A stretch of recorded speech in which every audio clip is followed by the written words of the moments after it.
big topics to discuss. We'll be picking up on the meltdown from Liverpool fans about Trent's departure. How would you feel about Trent if he was leaving your club, having been there for so many years, and he's leaving for nothing in his mid-20s to go to Real Madrid? We'll talk about that in a minute, but I want to start off with this incredible story that's come out today, that the winners of the Club World Cup will earn around £100 million, almost the same as what you earn from winning the Champions League. What's going on with modern football? Why is money perpetuating the game in mediocre tournaments? It's incredible. It's absolutely incredible. And it devalues the real tournaments. Like, you can't earn anywhere near that from the FA Cup or anything like that. So why are FIFA, UEFA, or whoever's putting this money up, why are they putting up such preposterous amounts of money for a tournament that fundamentally is flawed? It's absolutely incredible. Now, let's not forget that there is no Barcelona, there is no Liverpool in this, the Premier League champions won't be in it, La Liga champions probably won't be in it, and the Champions League champions might not be in it. And yet it's a Club World Cup. It's incredible. £100 million. And let's not forget, Chelsea and Man City are the representatives for England. Chelsea, who haven't been near a Premier League title for years because they won a Champions League 4 years ago, and Man City, who might only win the FA Cup. This is my fundamental problem with this.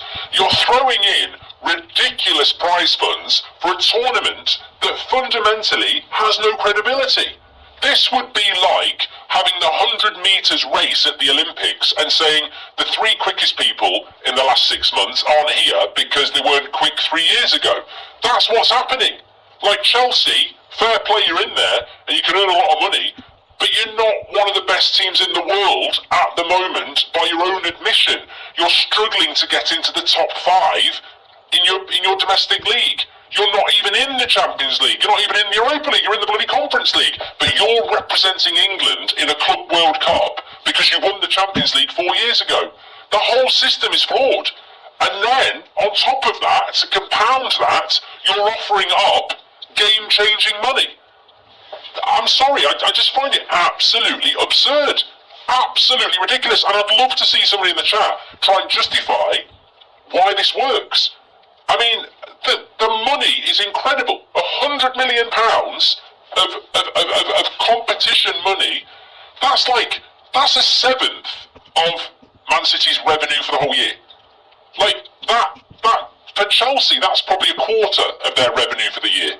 This makes huge amounts of differences for FFP and PSR, and it's a load of bollocks. It's a load of crap.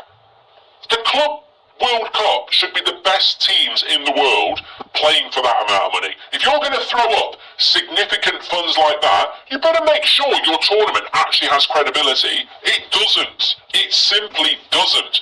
So I don't actually have a problem with the Club World Cup. I don't. I think there's too many games, and I think that's the problem. But if you're going to do a Club World Cup and you want people to watch it, put the best bloody clubs in the world in it. I mean, I'm looking at some of the fixtures. You've got Al Ahly against Inter Miami. You've got Bayern against Auckland. You've got Chelsea against Lyon. You've got Botafogo against Seattle Sounders. Fluminense against Dortmund. Monterrey against Inter. I mean, these are Man City against Wydad AC. Real Madrid against Al Hilal. Al Ain against Juventus. RB Salzburg. I mean, it's just like, hold on a minute. There literally is a shitload of games. Like, there are so many games, and out of the first 20 games, the only 2 games that sort of stand out a little bit are Atletico Madrid against PSG, and oh God, I'm still going down now. I literally can't find any group games that are Bayern against Boca Juniors. Maybe that might be quite interesting. And there's about 30 games in the group stage here, and you're like, Benfica Bayern. Mate, you are scraping the barrel if you are getting excited about this. It is an absolute farce, and I think that's why they're throwing money at it, because they realise that the fundamental core of this tournament is that, realistically, I think people will watch any old shit. You know, I get up at 3 o'clock in the morning to watch Man United play a US Tour game when we're just going to play the kids. People will watch it, but this ain't the Champions League, this ain't the World Cup. This has been badly thought out, and they're now trying to throw money at it to make it work. And I'm not criticising a Club World Cup, and I'm not criticising Chelsea for being in there, fair play. But the money you're going to earn out of this, there has to be an element of fairness, and it's not fair. It's not fair to publicise and hype up a tournament that's got no integrity to it. Like, Liverpool and Barcelona are two of the best teams in Europe at the moment. Why are they not in the Club World Cup? And this is why this tournament's going to fail, because it's going to keep happening again and again and again. You can't let the Champions League winner from 4 years ago go to a Club World Cup 4 years later and then not have the best team in England in it. I mean, realistically, Arsenal have been the second best team in England for the last 3 years. They're not in it. Liverpool are going to win the league. They're not in it. We've got Man City, who fell off, and Chelsea, who've not been really near it for 4 years, as the two English representatives. And we are fundamentally a Premier League channel. Our two representatives in a Club World Cup aren't even the two best teams in the league. And the same thing's going to happen in La Liga with Barcelona as well. So it just leaves a bad taste in the mouth. I like the concept. I think we've got too many games. But how are we the consumer meant to get excited for something that fundamentally doesn't have the best teams in it? And I go back to what I said there. If you're watching Wimbledon in the summer in June, which happens to be when the Club World Cup's going on, and the 4 best players in the world aren't there, the guy who wins it, well done, but in the back of your head you're going, well, the 4 best players weren't here. And that's exactly, there's this massive tournament, and the best teams in the world aren't going to be there. Ridiculous. Let's talk about Trent Alexander-Arnold very quickly as well. Get your comments in on what we were just talking about there. Look, I think that very, very divisive, Trent leaving Liverpool. A player that's been there, all his career, mid-20s, contracts run down, refused to stay at Liverpool, going to Real Madrid on a free transfer. There's been some really angry reaction from Liverpool fans, and I suppose it comes down to, how you want to react to it. I'm not a Liverpool fan, and as I said yesterday, I can see both sides. Trent Alexander-Arnold's got every right to run his contract down, and it's not like it's a surprise that his contract's been running down. So Liverpool have known this is going to happen. But the real relationship is that with the fans, isn't it? And I'm sure there will be a bit of PR from Trent at some point saying, he's been planning this for a while, and he wanted to go to Real Madrid, and he feels like he's done everything at Liverpool, and the club will always hold a place close to his heart, etc. And it'll be down to Liverpool fans what they want to do with that.